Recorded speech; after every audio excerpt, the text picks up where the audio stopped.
Hello everyone and welcome back to the channel. In this video we go through our failed solar panel saga, diagnosis and details provided to the manufacturer, and the end result. So if you are experiencing poor solar performance or failure, this video might be for you. So stick around and see if Steve identifies the failure and does he get Maximus back up and running on solar or not.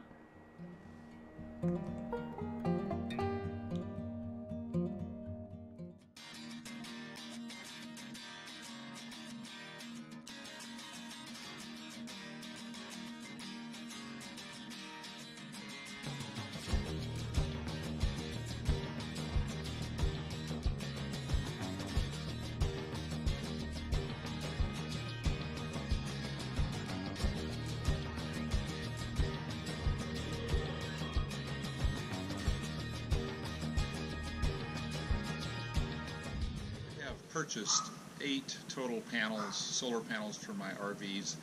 Originally I had all 8 of them installed in my Lance camper, and I found that the top heavy weight of 8 panels on top of my camper was too much, so I took 4 of them off, stowed those panels away, and 2 years later here now I pulled them out and put them on my new built camper and left for the summer, only to find that 4 of the 5 of them were virtually inoperable. I'm now troubleshooting them and trying to find out a little bit more about it. There's not a whole lot you can troubleshoot on panels, but there are 2 things that you can actually do. There's access in the back panel to the bypass diodes. Bypass diodes are built to allow a panel which has a malfunctioning string in order to allow the power to complete the circuit path through the panel and still provide some power. There are actually 3 sets of strings in these panels. They have a total of 6 columns of panels, so the first, second, and third sets of rows are a single string. This panel you're looking at right here puts out about 2/3 of the power that is expected from the panel. The panel's open circuit voltage is 45 volts, so each string contributes about 15 volts. This is a 24 volt panel. I'm about ready to do the same thing with this one. It only takes in order to access the electrical contacts in the back of the circuit box, I have to dig the silicone potting out of there. It only takes a few minutes to do it, so I'll show you how that works, but I'm not optimistic that I'm going to find anything different than what I've already found. Is that there are some workmanship issues with these panels. There's no damage, no visible damage to the panels at all. There's no cracks in the glass. There's no holes in the panel. There's nothing that would indicate that there should be something wrong with the panels. And oh, by the way, these panels are only about 3 years old. It's pretty disheartening that these panels, which cost about $235 a piece, are dead.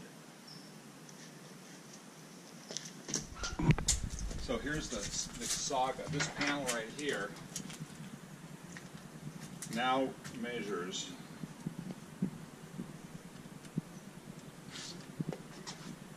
26.2. So the 3 strings in this each contribute about 14-15 volts. So this means that one of the strings is not functional. This panel right next to it, which does seem to be working, produces about 42 volts. So my theory right now is that one of 2 things.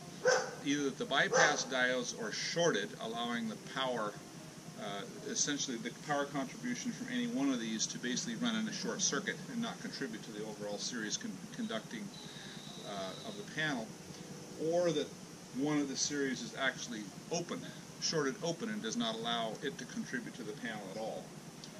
So far I've opened one panel that had zero voltage output, and I discovered that all 3 of the diodes were good, and all 3 of the series sets were not no voltage come out of anything. This is the back of the panel. There's not much to see or do on the back of the panel. What there is there's a junction box here, which is a plastic cover on it. Take the cover off. Inside there you find this nice silicone potting. The three diodes are here, here, and here. So it's actually a pretty simple matter, and there's nothing much sensitive inside of here. There are 4 contact strips. So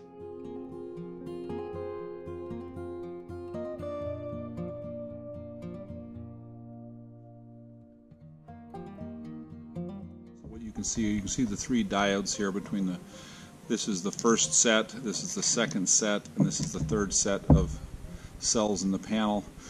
I don't know if you can see it or not, but I've desoldered these 2 legs and desoldered these legs and desoldered these legs, so I can actually verify that the diode is functional. This diode is not necessary for normal operations. It's only necessary for abnormal operations. Specifically, if one of these 3 strings were to be open and these panels were connected in series, it still allows the power to flow through this panel, and so the contribution of the broken panel will contribute some. The contribution of the good panel will be able to flow through the bad panel, and that's what these bypass diodes are for. The bypass diodes can be checked with a multimeter. It's a pretty simple process. In order to check the correct operation of these diode bridges, they have to be isolated. This is the power generating panel, and it generates power. It interferes with the measurement of the diode, so you have to remove the diode from the circuit, which can be done by just lifting one side of the diode. So in order to check it, you check its polarity in both directions. You can see in this direction it says overload, which means over limit, which means it's not conducting at all in this direction. And if I reverse the probes, I get a very low voltage, 1.4 volts in the forward direction, and the same is true of the other diodes. If I do the same thing, I get 1.345 for that one and 1.355 for that one. Again, reversing the probes, I get an over limit, and over limit, and all 3 of them. That tells me that the diodes are working properly. In this particular case, this is my 0-volt output panel. Here are the panel statistics. Okay, this is the panel serial number. On the first day, I got 0 volts, 12 volts, 0, 0, 3.8, 2.5, and this is essentially 2 in series working, all 3 in series. Only one of the series is working. This experience of having one of my panels improve its performance caused me to remeasure. So I went out and I remeasured. This 0 was still 0. This one was putting, 1 string was working, now 2 strings are working. Nothing. This is all 3 strings were working 2 days ago. They're still working today. And this is the panel that started it all. Only 2 strings were working in the panel, and when I took it back out this afternoon, all 3 strings were working. And here's another panel which had 2 strings working 2 days ago and 2 strings working today. So I definitely have an intermittency problem. It's pretty clear that all of these panels, the only panel that I've never gotten an intermittency problem is this serial 533. It has seemed to operate well, and I still have one mounted on my camper which has been operating well, and I've not detected any failure in that panel either. So I have 2 panels that may not exhibit this problem, but after 3 years of ownership, this 3/4 failure rate does not inspire confidence.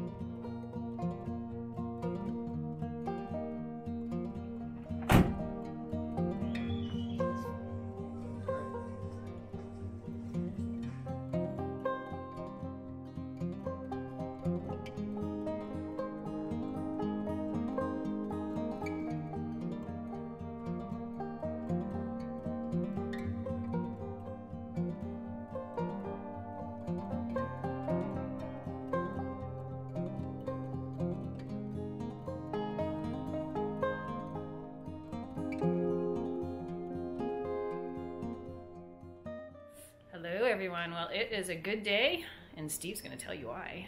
It's a good day today because hopefully it is the end of the problem with the solar panels. We took them off. We tested them all. We returned them to the manufacturer. They tested them, and they sent us an email on Friday saying you can come by Monday and pick up 8 new panels to replace all the panels that technically 2 were working. So I'm glad that they accepted my encouragement to say that if 6 of 8 are failed, that the other 2 is not likely to last much longer either. So I'm looking forward to this, to have a new clean slate of panels. I'm a little bit concerned that I don't think they've been able to actually tell me why they failed. And I'm just hoping that 2 years difference in manufacturing production lot will hopefully render some improvement. Yeah, fingers crossed. So we're going to go pick them up, come back, and we'll show you a little bit of the install. Nothing fancy there, but then we can wrap this up. Yeah, hopefully. Here you are. Strapping them in. All 8 new panels.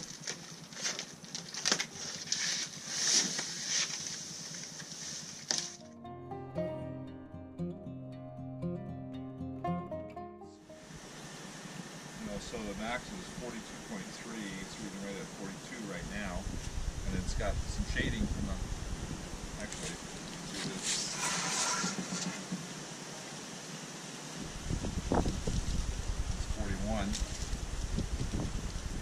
It's just not, still has shade at the bottom. Shading at the bottom.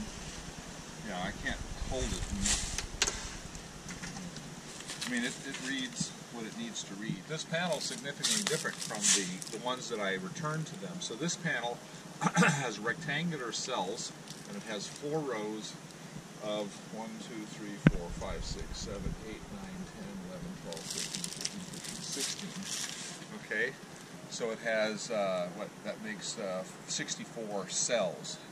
The panels I had before had 72 cells that were square, and it covered the entire surface of the panel, so you can see these large white bands on either side. So the panel is the same physical size, but the active area is significantly smaller. But the output is still the same. So these cells should be higher efficiency cells in order to produce the same amount of power with this smaller surface area. So we'll see.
And then we need to go find a trip to test them in the next couple weeks. So. Yeah, we do. Yeah. Where are we going to go? We're going to run away. I don't know. Oh, we can run away? We can run away. Not very far because we don't have much diesel fuel, and diesel fuel in California is $4.80 a gallon. Oh my gosh.